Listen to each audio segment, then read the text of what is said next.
महाकुंभ से गृह मंत्री की वो तस्वीरें सामने आ रही हैं जहां गृह मंत्री ने के सनातन वाले संदेश की हम बात करेंगे। और गृह मंत्री अमित शाह प्रयागराज के दौरे पर हैं। अब से कुछ देर पहले गृह मंत्री अमित शाह ने संगम पर आस्था की डुबकी लगाई है। साधु संतों ने भी गृह मंत्री के साथ संगम में स्नान किया है। संतों ने गृह मंत्री को आशीर्वाद दिया। गृह मंत्री ने स्नान के बाद संगम पर परिवार समेत मां गंगा की पूजा अर्चना भी की। और फिलहाल पक्षियों को किस तरीके से वो दाना खिला रहे हैं उसकी वो तस्वीर सामने आ रही है। गृह मंत्री आपको बता दें अक्षय वट के दर्शन करने भी जाएंगे। 4 तस्वीरें एक साथ अब आपको दिखाते हैं। महाकुंभ में अमित शाह की मौजूदगी की ये वो तस्वीरें जिसका मैंने जिक्र किया कि किस तरीके से सबसे पहले संतों के साथ अमित शाह ने स्नान किया और संगम पर पूजा अर्चना भी की। साथ ही स्नान के वक्त की ये फिलहाल तस्वीर आपके सामने है। महाकुंभ में विधि विधान के साथ संतों के साथ मौजूदगी में ही अमित शाह हालांकि यहाँ पर अपने परिवार के साथ मौजूद हैं, लेकिन परिवार के साथ संगम में आस्था की डुबकी उन्होंने लगाई। और ये देखिए विधि विधान से किस तरीके से तस्वीरें सामने आई कि कैसे उन्होंने संगम में पूजा पाठ भी किया और संतों से आशीर्वाद भी लिया। परिवार के साथ जिस वक्त वो मौजूद थे वहीं संगम तट पर उन्होंने आरती भी उतारी। विपिन चौबे हमारे सहयोगी प्रयागराज से हमारे साथ लगातार बने हुए हैं। और विपिन, इन्हीं तस्वीरों के साथ साथ सनातन वाले संदेश का मैं जिक्र इसलिए कर रही हूं क्योंकि महाकुंभ में अमित शाह की मौजूदगी और उनकी विधि विधान से की गई पूजा की तस्वीरें अब सामने हैं।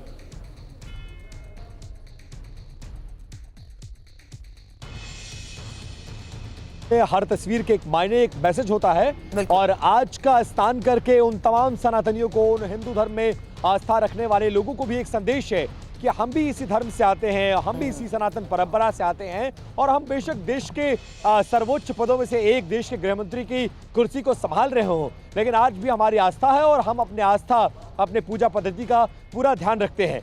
यही वजह है कि देश के गृह मंत्री अमित शाह आज इस विशेष मौके पर, क्योंकि ऐसा माना जा रहा है कि ये विशेष मौका इसलिए है क्योंकि ऐसी खगोलीय घटनाएं हो रही हैं कि इस तरह के महाकुंभ 144 साल बाद आता है और इस मौके को कोई सनातनी मिस नहीं करना चाहता। जो सक्षम है वो भी और जो सक्षम नहीं है वो उधार लेकर आ रहा है कि चले मां गंगा का आचमन कर लें और एक बार कम से कम स्नान कर लें। ऐसे मौके को देश के गृह मंत्री कैसे हाथ से जाने देना चाहते हैं। विशेष पूजा, विशेष मौके के लिए पूरे परिवार के साथ आज सुबह वो प्रयागराज की धरती पर उनका आगमन हुआ है, जहां पर उनकी अगवानी उत्तर प्रदेश के मुख्यमंत्री योगी आदित्यनाथ ने की है। उसके बाद वो अरैल घाट पर पहुंचे हैं जहां संतों से आशीर्वाद लिया है और उनके साथ लगभग 15 मिनट का मंतव्य किया है। उसके बाद वो विशेष नाव से पहुंचे हैं त्रिवेणी के घाट पे, जहां 3 नदियों का संगम ये माना जाता है, सिर्फ नदियां नहीं, सभ्यता, संस्कृति, आस्थाओं का संगम है। वहां पर पूरे परिवार के साथ पहुंचे और वहां पर तमाम अखाड़ों के महंत, मंडलेश्वर, योग गुरु, साधु संत और विशेष पुरोहितों को विशेष पूजा के लिए बुलाया गया था।